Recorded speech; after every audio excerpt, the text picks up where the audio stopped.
లోక్సభ ఎన్నికల వేళ సీఎం రేవంత్ రెడ్డికి కొత్త టెన్షన్ పట్టుకుంది. మహబూబ్ నగర్ లోక్సభ స్థానంలో కాంగ్రెస్ గెలుపు ఇజ్జత్ కా సవాల్గా మారింది. తాను ప్రాతినిధ్యం వహిస్తున్న కొడంగల్ కూడా మహబూబ్ నగర్ లోక్సభ పరిధిలోనే ఉంది. దీంతో ఈ నియోజకవర్గంలో కాంగ్రెస్ జెండా ఎగరాలన్న సంకల్పంతో ఉన్నారు సీఎం రేవంత్ రెడ్డి. రాష్ట్రంలో ఏ లోక్సభ నియోజకవర్గంలో చేయని విధంగా ఇక్కడ ఇప్పటికే 8 సార్లు ప్రచారం నిర్వహించారు.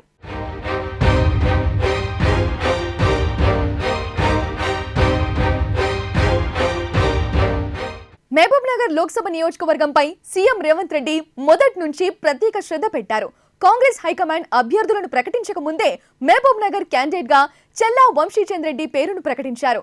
ఈ పార్లమెంటు పరిధిలోని ఎమ్మెల్యేలతో ప్రత్యేకంగా సమావేశమై దిశానిర్దేశం చేశారు.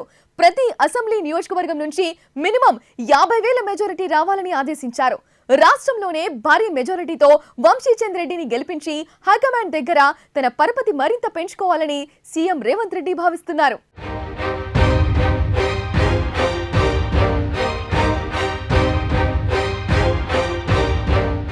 తెలంగాణలో పాతాళంలోకి పడిపోయిన కాంగ్రెస్ కు జీవం పోసిన ఘనత రేవంత్ రెడ్డికే చెల్లుతుంది.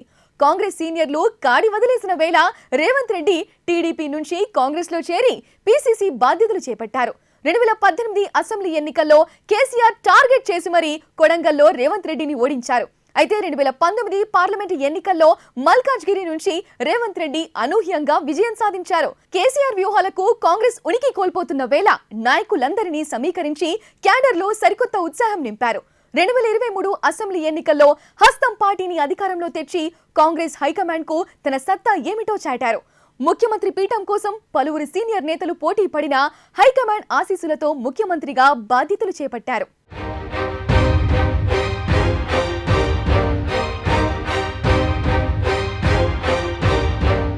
తెలంగాణ ముఖ్యమంత్రిగా బాధ్యతలు చేపట్టిన తర్వాత లోక్సభ ఎన్నికల రూపంలో సీఎం రేవంత్ రెడ్డి తొలి పరీక్షను ఎదుర్కోబోతున్నారు. మెజారిటీ స్థానాల్లో కాంగ్రెస్ ను గెలిపించి తన స్థానాన్ని సుస్థిరం చేసుకోవాలన్న ఆలోచనలో ఉన్నారు. ఈ నేపథ్యంలో తన నియోజకవర్గం ఉన్న మహబూబ్ నగర్ లోక్సభలో ఖచ్చితంగా గెలిచి తీరాలి. రాష్ట్రంలో ఎక్కడెక్కడో కాంగ్రెస్ గెలిచి మహబూబ్ నగర్ లో ఓడిపోతే తన ప్రతిష్టకు భంగం కలుగుతుంది.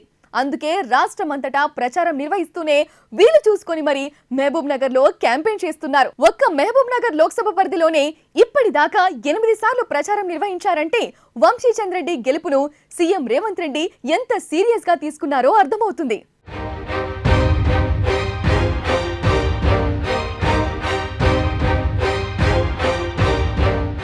మహబూబ్ నగర్ లోక్సభ నియోజకవర్గంలో బీజేపీ నుంచి సీనియర్ నేత డీకే అరుణ, బీఆర్ఎస్ నుంచి సిట్టింగ్ ఎంపీ మండ శ్రీనివాస్ రెడ్డి బరిలో ఉన్నారు.